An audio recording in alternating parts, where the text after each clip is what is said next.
The illusion of control is perhaps the most persistent and destructive delusion of human existence. We spend our entire lives believing that we're the directors of our own movie, the captains of our own ship, the masters of our own destiny. We make plans, set goals, create strategies, and then exhaust ourselves trying to force reality to conform to our expectations. We live in constant tension between what we want to happen and what actually happens, between what we think should occur and what life actually delivers.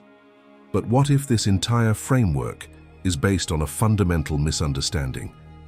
What if you're not actually in control of anything, and your attempts to control everything are exactly what's preventing you from experiencing the joy, peace, and aliveness that you're seeking?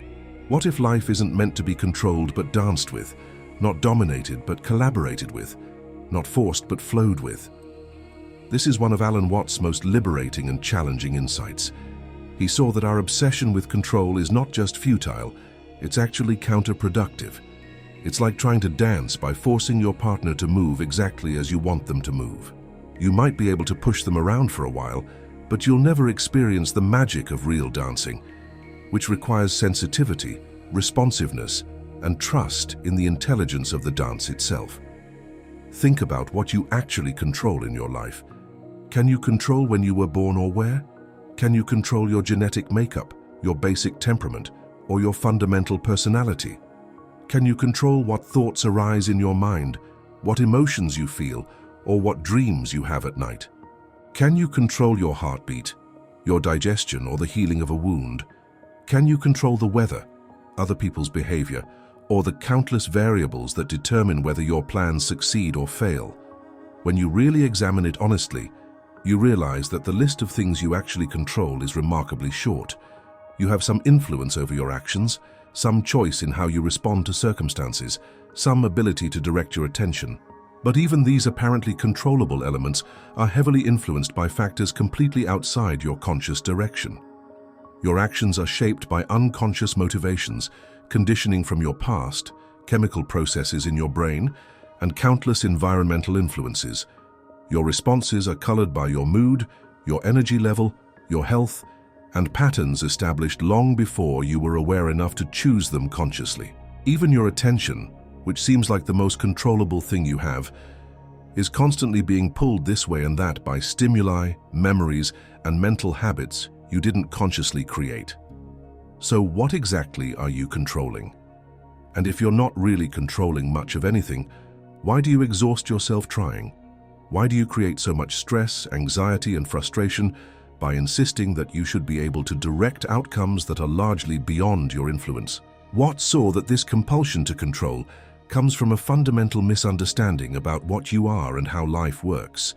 We think we're separate, isolated individuals who must impose our will on a foreign and potentially hostile universe. We believe we're independent agents who must compete, manipulate, and strategize to get what we need from life. We imagine ourselves as tiny, vulnerable beings in a vast cosmos, desperately trying to create pockets of safety and predictability in an ocean of chaos. But what if this entire self-image is wrong? What if you're not separate from life, but are life expressing itself as you? What if you're not outside the dance trying to control it, but are part of the dance, contributing to its movement? What if you're not an isolated individual struggling against the universe, but a unique expression of the universe itself? When you begin to see yourself this way, the whole project of control starts to seem not only impossible, but unnecessary. You don't need to control the ocean when you realize you are the ocean. You don't need to dominate the dance when you recognize you are the dance. You don't need to force outcomes when you understand that you are part of the very process that creates outcomes. This shift in perspective is what Watts called moving from ego consciousness to cosmic consciousness.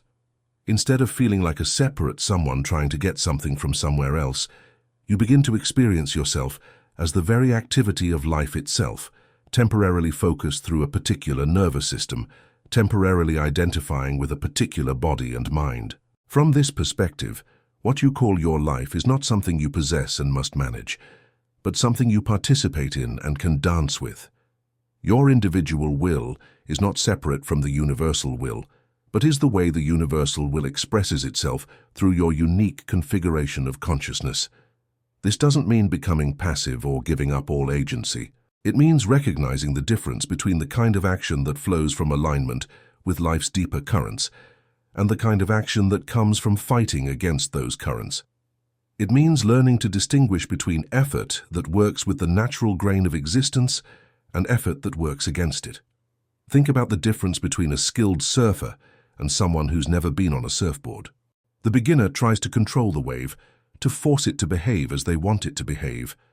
They fight against the water's natural movement and quickly find themselves tumbling helplessly in the surf. The skilled surfer, on the other hand, reads the wave, feels its power and direction, and then uses their skill to dance with that power rather than dominate it. The surfer is not passive. They're incredibly active and skillful, but their activity works with the wave's energy rather than against it. They're not controlling the ocean, but they're not being controlled by it either. They're participating in a collaborative dance where their individual skill combines with the ocean's power to create something neither could achieve alone.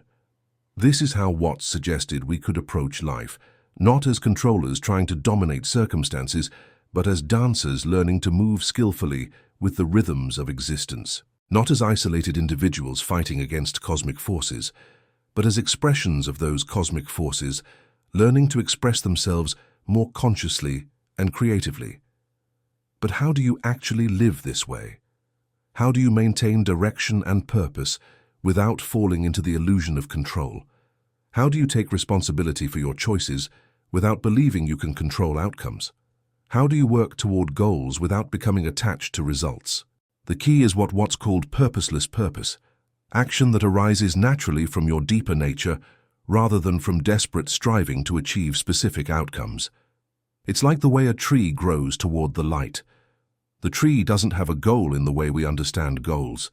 It's simply expressing its nature, following its inherent intelligence, responding to the conditions around it. When you act from this kind of natural purposefulness, your actions have tremendous power and effectiveness, but without the strain and stress that comes from trying to force particular results. You're like a river flowing toward the ocean. There's tremendous energy and clear direction, but no sense of struggle or effort because the movement is in alignment with natural forces. This requires developing what Watts called intelligent spontaneity, the ability to respond appropriately to whatever circumstances arise without needing to control those circumstances in advance. It's like being a jazz musician who can improvise beautifully with whatever other musicians are playing, contributing to the collective creation without needing to direct or control the entire performance. This kind of responsiveness requires deep trust, not naive optimism, but mature faith in the intelligence of existence itself. You begin to see that the same wisdom that orchestrates the movement of galaxies, the changing of seasons, and the beating of your heart is also organizing the events of your life in ways far more sophisticated than your conscious mind could ever manage. This trust develops through experience. The more you practice letting go of control and flowing with life's natural currents, the more you discover that life has its own intelligence, its own timing, its own way of working things out. You begin to see that what seemed like random chaos actually has its own order. What appeared to be meaningless coincidence actually has its own purpose. You start to notice that when you stop forcing things, they often work out better than when you try to control them. When you stop trying to make people behave the way you want them to behave, your relationships often improve. When you stop trying to control your emotions, they often become more balanced naturally. When you stop trying to force opportunities, better opportunities often appear spontaneously. This doesn't mean that everything always works out exactly as you would prefer. It means that you begin to trust that whatever happens can be worked with creatively, that every situation contains possibilities you might not have imagined, that even apparent setbacks often lead to discoveries and opportunities you never could have planned. You develop what's called the wisdom of insecurity, the understanding that uncertainty is not the enemy of a good life, but the very condition that makes growth, surprise, and adventure possible. When you try to make everything certain and predictable, you cut yourself off from the spontaneous intelligence that's always trying to guide you toward your highest good. But perhaps most importantly, you begin to realize that the peace and happiness you were trying to create through control were actually always available through surrender. The security you were seeking through domination was actually always present through trust. The aliveness you were trying to achieve through forcing was actually always accessible through flowing. This is because what you really want, peace, joy, love, aliveness, meaning, are not things you can control or manufacture. They're qualities of being that emerge naturally when you stop fighting against the natural flow of existence. They're like the warmth that comes from a fire. You can't grab warmth and possess it, but when you stop resisting the fire's natural process, you naturally receive its warmth. When you give up the illusion of control, you don't become powerless. You discover a different kind of power. Instead of the power of domination, you develop the power of alignment. Instead of the power of force, you cultivate the power of flow. Instead of the power of manipulation, you access the power of collaboration with the intelligence of existence itself. This power is far more effective and far less exhausting than the power of control. It's like the difference between swimming upstream against a powerful current and learning to read the river so well that you can navigate its currents with minimal effort and maximum grace. You can actually travel much further and accomplish much more when you work with natural forces rather than against them. Living this way requires a fundamental reorientation of your entire approach to existence. Instead of asking, "How can I control this situation?" you learn to ask, "How can I dance with this situation?" Instead of demanding, "Why isn't this going the way I planned?"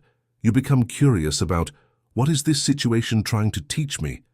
Instead of insisting, "This shouldn't be happening," you explore, "How can I respond to what is happening in a way that serves everyone involved?" This shift transforms everything. Your relationships become more harmonious because you stop trying to control other people and start learning to dance with them. Your work becomes more enjoyable because you stop forcing outcomes and start flowing with opportunities. Your emotional life becomes more stable because you stop fighting your feelings and start collaborating with them. You discover that life is not a problem to be solved, but a mystery to be lived. Not a machine to be operated, but a dance to be danced. Not a war to be won, but a song to be sung. Not a project to be managed, but an adventure to be embraced. And in this discovery, you find something remarkable. The very things you were trying so desperately to control through effort and manipulation often start happening naturally when you learn to get out of your own way. The love you were trying to earn starts flowing freely when you stop demanding it. The success you were trying to force starts emerging organically when you stop grasping for it. The peace you were trying to create starts revealing itself when you stop fighting for it. This is the ultimate paradox that Watts pointed to again and again. You get what you want by wanting it less desperately. You achieve your goals by holding them more lightly. You create the life you desire by accepting the life you have. You find control by giving up control. You discover your power by surrendering your need to be powerful. This is not passive resignation, but active participation in the grand dance of existence. It's not giving up, but giving in to something far more intelligent and creative than your individual will could ever be. It's not losing yourself, but finding your true self as part of the cosmic process that's always been dancing through you, as you, for the sheer joy of the dance itself. When you realize this, you can finally relax into the flow of your life. You can stop exhausting yourself, trying to control what was never controllable in the first place.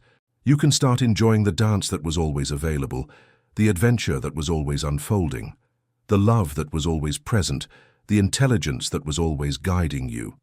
You are not in control, and that's the most liberating news you could ever receive. Because if you're not in control, then you're free to participate in something far more wonderful than anything you could have controlled.